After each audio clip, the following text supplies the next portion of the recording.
Sting's last match. Conrad. What about it?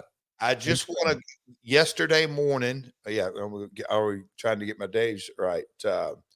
Me and Karen and the coaster, like so many times I've done through the years, go downstairs. I like to get up, you know me, have my routine. But then Karen and Codes got up and we went downstairs to eat breakfast. And the table over was none other than the man himself, Stinger, with family. And he finished his crew finished up before we did, and he walked over and we kind of had a brief chat, which I thought I'll take it away. It was, to me, maybe from one of the most special parts of the day. But he's like, yeah, man, it kind of all started way back when with that phone call. And I said, we were in a way kind of finishing each other's sentences about the story and all that. And I said, no, wait a minute.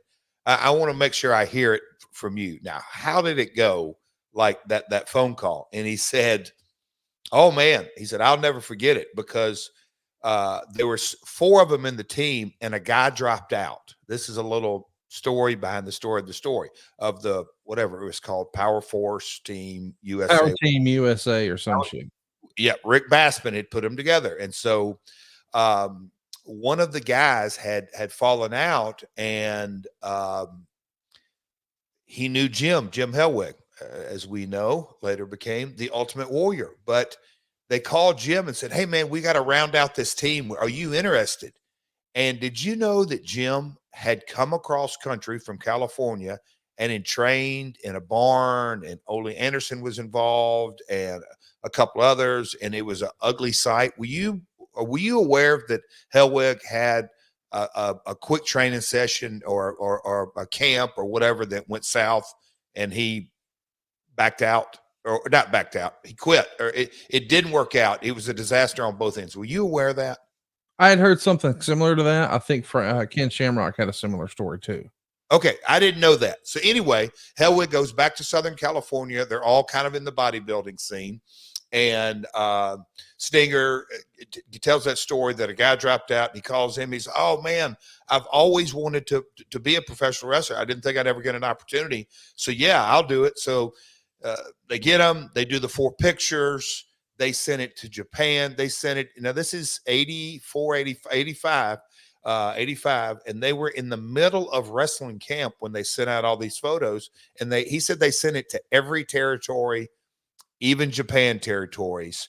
Bassman got them sent out everywhere. So that in 85, that's still Watts. I mean, you know the territories better than I do, but they were all pretty much intact.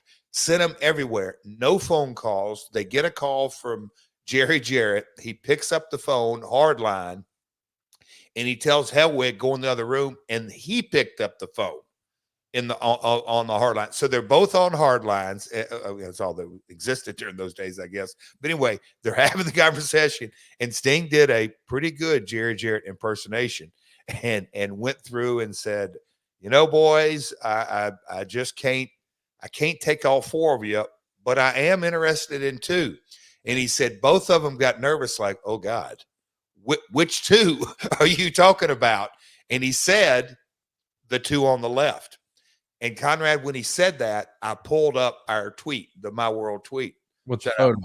With the photo, and he just said, yep. There it is. He said, and the quote is accurate. It was really, really cool. And he said, and I told Sting, I said, I can only take 2. And I said, here's what dawned on me over the last couple of weeks that I hadn't really dialed into.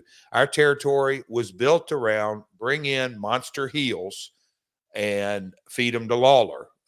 Bring them in. If they can't talk, have a mouthpiece, whoever would be around at the time. I think Jimmy Hart had already departed, but whatever, that was kind of the business model. Bring in monster heels, build them up 6, 8, 10, 12 weeks. If they keep getting over, keep them away from Lawler until it's ready to draw the big main event money. And I'm like, wonder why my dad never said, hey, I can only take 1. But he said, I can only take 2. It means Sting's like, yep.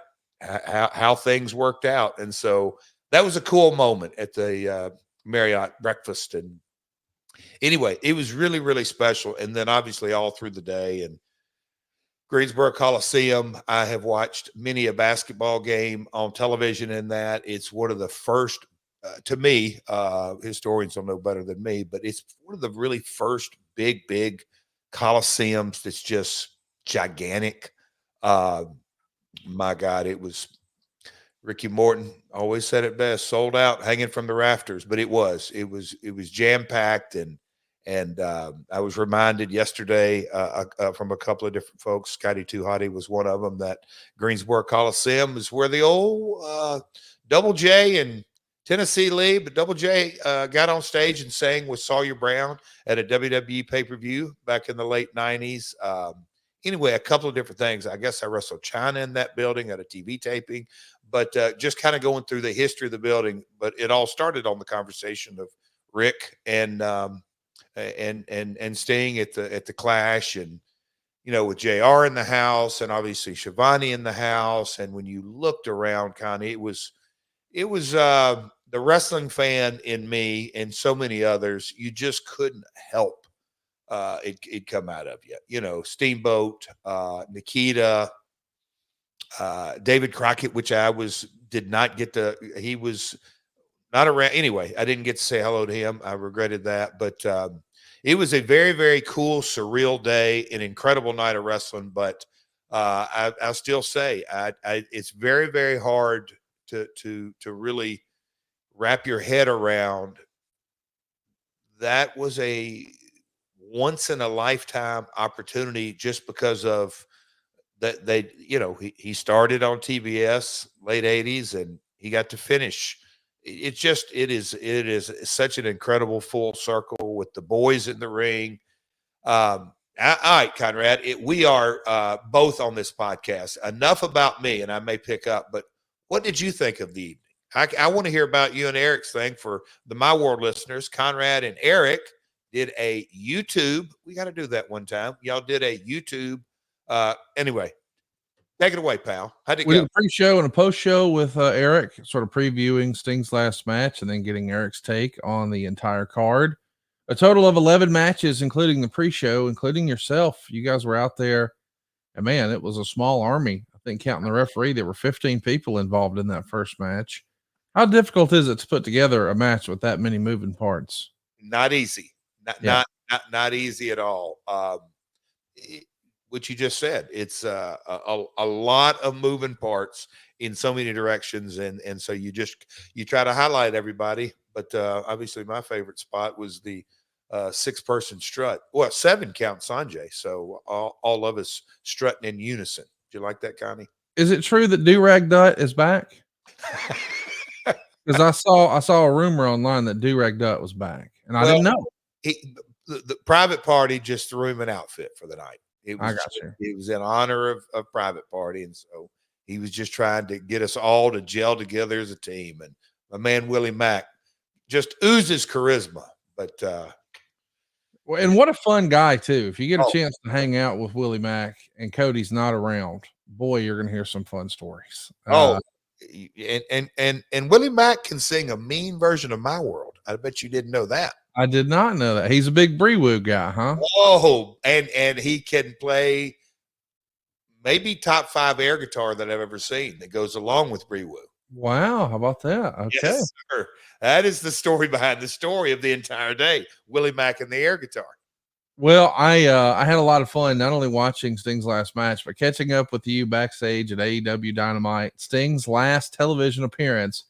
He came down from the rafters. Man, it was a special day in my fandom, and I had a lot of fun watching you laugh as we sat and listened to a few stories. Shout out to Mr. Kevin Matthews. I know he's a big listener of this particular podcast. I don't know if he has time in his schedule to listen to Tony or Jim Ross or any of the other pods, but it was just an absolute blast. Being tickled. What's that? It tickled you, me being. Nothing makes me happier than watching you laugh uncontrollably, because when you can't stop laughing, it becomes infectious and it gets all over me. And I had a lot of fun on Wednesday And a lot of fun watching Sting's last match. I know that there's some controversial discussion about the use of glass and Darby's big spot, but hey, if we needed a spectacle, and that's what we expected in a Sting main event, in a tornado tag with the Young Bucks, boy, they checked all the boxes, including the nostalgia box. We saw appearances from Wolfpack Sting and the USA Sting. It was a family affair. It was special. And I heard Tony Khan say it's the greatest AEW pay-per-view yet. I don't know if it's my absolute favorite, but it did check a lot of boxes. And I don't think we can talk about that pay-per-view. I know we're going to move on because we're talking about TNA from 20 years ago today, but boy, quite the coming out party for Will Ospreay, huh? Buddy, I was about to say that look, me and you, we both know the wrestling junkies that we are. We could do 2 hours on last night. A thought that I had on the flight this morning, just like, all right, I got to make sure that I'm concise in my comments about last night, because we do have a subject and a topic to get to. We've got to make sure we bash Abyss. Yes. Anybody else that we need to get on the checklist? Rudy Charles. Charles.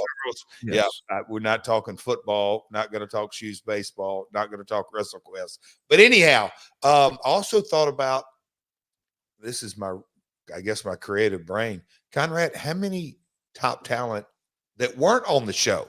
The depth of the roster is kind of amazing, but man, oh man, Will Ospreay is a special, special talent. The athleticism his athleticism takes him to another level. And Takeshita, fantastic. And we've seen both of them before, but in that setting. And look, Will's been here. I mean, he wrestled on Wembley last year. He's multiple appearances, but there was something about that setting and that stage last night.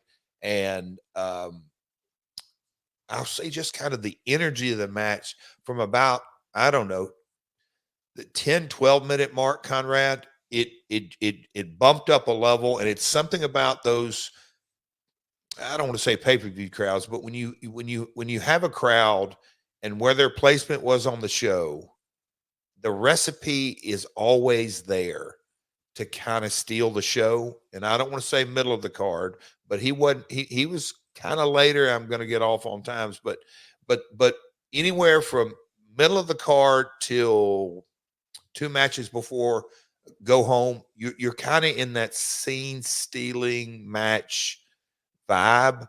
Because if you have that kind of match on 2 or 3 or 4, depending on how many matches, there's enough time in the show that you almost, and I don't want to say forget about it, but the rhythm of the show. But my gosh, hats off to both those guys. I'm excited to see where Will takes his career this year. He has, in my opinion, poised. He's holding all the aces at this point. So we'll see where it goes. It was special last night. I can't wait to see what's next for Will Ospreay, and I'm anxious to see what's next for Sting. It certainly felt like Tony was trying to twist Sting's arm to stay involved somehow, some way in AEW in some capacity, but Sting was pretty clear in saying he didn't want to be a manager and he didn't want to be an agent. So he's not sure what he could do, but I have a feeling Steve Borden still might have a little influence in wrestling for as long as he wants. And of course, we're talking about TNA from 20 years ago. But before we do that, we should go ahead and announce that there's an AEW pay-per-view coming up quicker than a hiccup. I think most of us were expecting the big announcement to be Double or Nothing. We're back in May. Nope. We got one in April, and it's called Dynasty, April 21st. It's a Sunday affair in St. Louis, Dave Green's hometown. I'm sure he'll be stomping around. And yes, if you're wondering, I have inquired with him to see if he could help us find maybe a fun podcast location, because it's a Sunday night show. Maybe we could get together. I don't know. JR is going to be there, and Tony's going to be there, and you're going to be there. It feels like maybe we could put something together. So we'll see. Ooh.